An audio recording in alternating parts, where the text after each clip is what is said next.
Hey, what's up friends? Chelsea here from Minimal Waste Living, and today I'm going to show you how I turned this into this. Now, I wasn't feeling well when I was filming this video, so that's why there's no audio and I'm doing the audio now. But I didn't want to miss out on the opportunity to share with you my first making of a moss pole.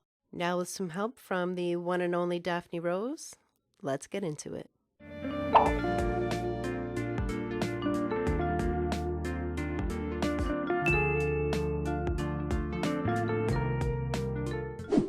So first you can see me unpacking the 19 gauge coated welded wire mesh fencing. I went with 3 foot tall so that when they're stacked they're only 6 feet tall. And a huge shout out to Jan from Sydney Plant Guy for being such a champion for moss poles and making homemade moss poles so accessible. Here you can see me measuring the circumference of what the moss pole will be, which is 7.5 inches, which turns out to be about 15 squares.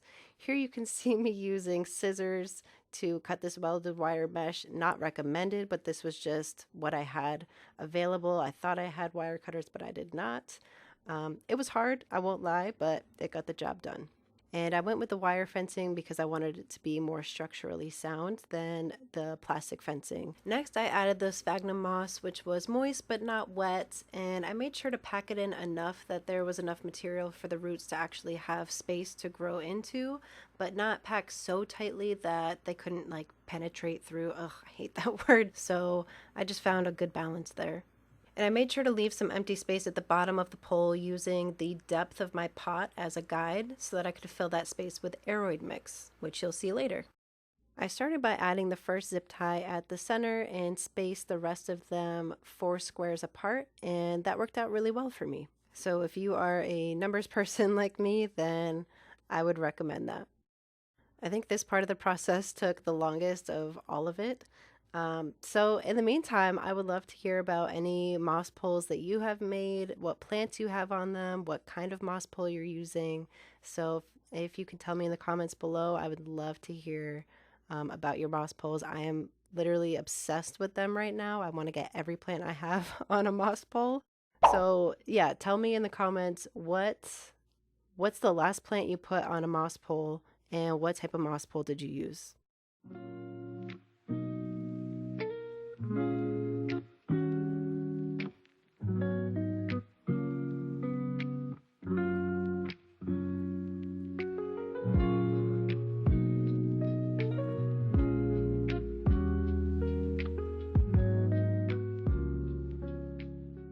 Alright, so finally finished adding in all of those zip ties. Now I'm just cutting off the ends, which is now Daphne's favorite toy. And here I'm just kind of squishing it together to make it more of a cylindrical shape and just trimming up some of the moss so it just looks a little bit more tidy. And then I turned in the sharp edges of the zip ties to the inside in case any leaves kind of wrapped around to the back side of the moss pole. I didn't want them to get potentially, cut or snags on the sharp edge. Then time for a little cleanup and some Daphne Rose time.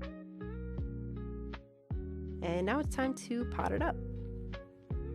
So I got my potting mat ready and all of the materials that I have in their specific bins, which is my favorite thing that I've done.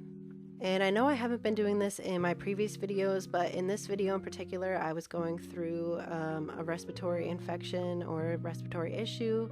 And so I really wanted to protect my lungs, so I wore a mask for this, but I'm definitely going to continue to do that moving forward just because all of these potting materials have so much dust that comes up. It's just not healthy to breathe in.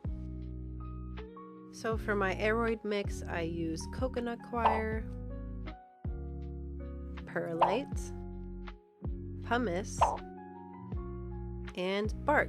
So you can see I ended up doing an equal scoop of each material, and that ended up resulting in a mix that wasn't as chunky as I needed it to be.